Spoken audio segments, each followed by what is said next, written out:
Nobel prize है। ये actually क्या है, अभी हाल फिलहाल में दिया गया है, फिजियोलॉजी या फिर मेडिसिन कह दीजिए, उसके लिए दिया गया है। ठीक है, अब अभी अनाउंस हुआ है दोस्तों, और दिया जाता है दोस्तों ये दिसंबर में। ठीक है, जिस समय मतलब आपका मतलब जो क्या नाम है उनका, अल्फ्रेड मतलब नोबेल है, उनका देहांत हुआ था, उस समय दिया जाता है। ठीक है, तो हम लोग जान लेते हैं किसको किसको दिया गया है। तो पहला आप जान लीजिए, मैरी ई ब्रन को और फ्रेड रैम्सडेल, ये दोनों के दोनों यूएसए से हैं, और से साइमन साकागुची ये जापान से हैं। इन तीनों को इस बार मिला है। ठीक है, हर कैटेगरी में 3 से ज़्यादा को नहीं दे सकते दोस्तों, 3 ही को दिया जाता है मैक्सिमम। ठीक है, या 1, 2 या फिर 3 मैक्सिमम। ठीक है, तो इन तीनों को मिला है, फिजियोलॉजी या मेडिसिन कह लीजिए। तो हम लोग जान लेते हैं ऐसा इन्होंने क्या कर दिया कि इनको मिला है नोबेल प्राइज। ठीक है, तो सबसे पहले आप जान लीजिए इन्होंने क्या किया है ना, मतलब जो पेरिफेरल इम्यून टॉलरेंस होता है, इम्यून टॉलरेंस मतलब क्या होता है, अगर मान लीजिए हमारी इम्यूनिटी सिस्टम है, जैसे बाहर से कोई अगर चीज़ आती है, कोई मतलब माइक्रोब या फिर कोई भी मतलब ऐसी चीज़ जो मतलब शरीर को नुकसान कर देती है, तो इम्यूनिटी क्या होती है, उसको मतलब डिटेक्ट करती है और ख़त्म कर देती है। ठीक है,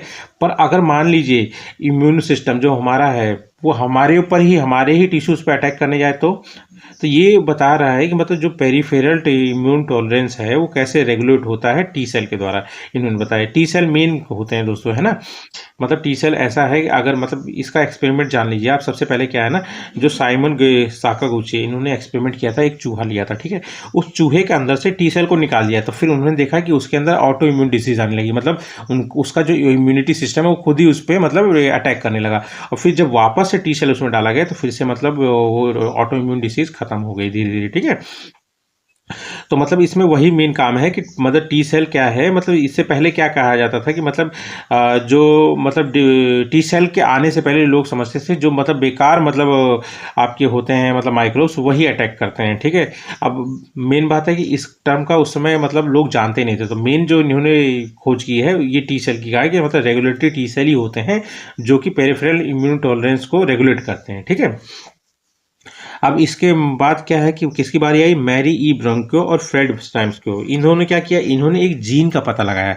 वो जीन क्या है, वो जीन मतलब सबसे ज़्यादा एसेंशियल है किसके लिए, इस टी सेल के डेवलपमेंट के लिए। ठीक है, तो सबसे पहले मतलब सीमोन साकागुची ने ये बताया कि टी सेल रिस्पॉन्सिबल है कि मतलब जिसके कारण से हमारे जो इम्यून वाले मतलब इम्यूनिटी है जो है, हमारे इम्यूनिटी वाले जो सेल्स हैं वो मतलब अपने ही सेल्स को या टिश्यूज़ को अटैक नहीं करते। ठीक है, उसके लिए रिस्पॉन्सिबल टी सेल है। ठीक है, एक तरह से सिक्योरिटी गार्ड का काम करता है। ठीक, और उसके बाद ये ब्रुनको और राम्सडेल ने क्या बताया, इन्होंने बोला इसी टी सेल को डेवलपमेंट के लिए, इस टी सेल का डेवलपमेंट होता है एक जीन के कारण, उस जीन का नाम क्या है, FOXP3। ठीक है, ये दोनों वर्क है।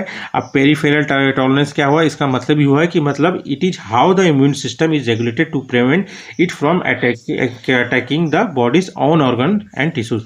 मतलब इम्यून सिस्टम एक्चुअली पेरिफेरल मतलब क्या हुआ, जैसे जो मतलब चारों तरफ मतलब जो सेंट आउटवर्ड वाला जो हो गया वो पूरा। ठीक है, तो पेरिफेरल इम्यून टॉलरेंस मतलब क्या हुआ कि मतलब अपना इम्यूनिटी सिस्टम किस तरह रेगुलेटेड है कि वो अपने आप को बचा सके, मतलब किससे, बॉडी के अपने ऑर्गन और टिश्यू पे अटैक करने के लिए। ठीक है, और वही है साकागुची ने वही बताया कि मतलब टी सेल रिस्पॉन्सिबल होते हैं, वो सिक्योरिटी गार्ड का काम करते हैं ताकि इम्यून सेल जो है अपने ही सेल्स पे अपने ही टिश्यूज पे अटैक ना करें।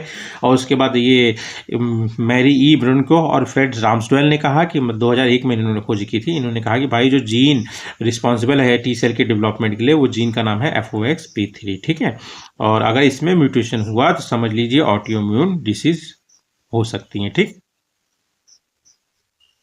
इसके बाद हम लोग जान लेते हैं थोड़ा सा नोबेल प्राइज के बारे में दोस्तों। ठीक है, नोबेल प्राइज जो है दोस्तों, जो अल्फ्रेड नोबेल थे, है ना, मैं आपको दिखाता हूँ, एक सेकेंड एक सेकेंड, कहाँ है, ये देखिए दोस्तों, ये है वो मेडल जो दिया जाता है नोबेल प्राइज में। ठीक है, तो नोबेल प्राइज क्या है दोस्तों, ये 1896 में जब मतलब ये अल्फ्रेड नोबेल जी का जब देहांत हुआ था, उसके बाद उनकी एक विल थी। ठीक है, उस विल के हिसाब से इसको स्टैब्लिश किया, उस विल में लिखा गया था इसके बारे में, तो इसीलिए ये स्टैब्लिशमेंट हुआ था। ठीक है, और ध्यान रखिए अक्टूबर में जो नोबेल प्राइज है इनका मतलब अनाउंसमेंट होता है, और 10 दिसंबर को जिस दिन इनका देहांत हुआ था किसका, अल्फ्रेड नोबेल, जिन्होंने डायनामाइट को मतलब इन्वेंट किया था, थे स्वीडन के मतलब साइंटिस्ट थे। ठीक है, तो उनके देहांत के दिन में इसको दिया जाता है। ठीक है, और इसी दिन होती है, और मतलब जो सेरेमनी होती है दो जो मैं अभी बताऊंगा वो दोनों दोनों अलग अलग प्लेसेस पर सेम दिन होती है। ठीक, तो फर्स्ट टाइम कब दिया गया था, 1901 में दिया गया था। ठीक है, कैटेगरी कौन सी होती है दोस्तों, तो कैटेगरी होती है physics, chemistry, physiology, medicine, literature, peace और इकोनॉमिक साइंसेज, ये 6 फील्ड्स में दिया जाता है दोस्तों। ठीक है। और कंपोनेंट्स में जैसे गोल्ड मेडल जो मैंने अभी आपको दिखाया, ठीक है, एक डिप्लोमा, एक सर्टिफिकेट होता है और एक कैश अवार्ड होता है जो कि 11 बिलियन स्वीडिश क्रोनर होता है, ठीक है, क्रोना बोला जाता है वैसे, ठीक है। इस एक स्वीडिश क्रोनर में लगभग लगभग 9.46 रुपीज़ होता है दोस्तों। और अगर इसको रुपीज़ में कन्वर्ट करेंगे करीब करीब मतलब समझ लीजिए 10.5 करोड़ रुपए मिलता है एक बंदे को जो भी जीतता है, ठीक है। मतलब अगर 3 है तो डिवाइड हो जाएगा और क्या, ठीक। और मैक्सिमम 3 को अगर मान लीजिए सिंगल, ये मतलब अगर मान लीजिए पीस वाली कैटेगरी को छोड़ के, ठीक है, बाकी किसी कैटेगरी में देखेंगे तो एक साल में, हर साल दिया जाता है, एक साल में सिर्फ 3 ही इंडिविजुअल को दिया जा सकता है, ठीक है, पर कैटेगरी। और पर नोबेल पीस प्राइज में अगर आप देखेंगे तो ऑर्गेनाइजेशन को भी मिल सकता है, ठीक।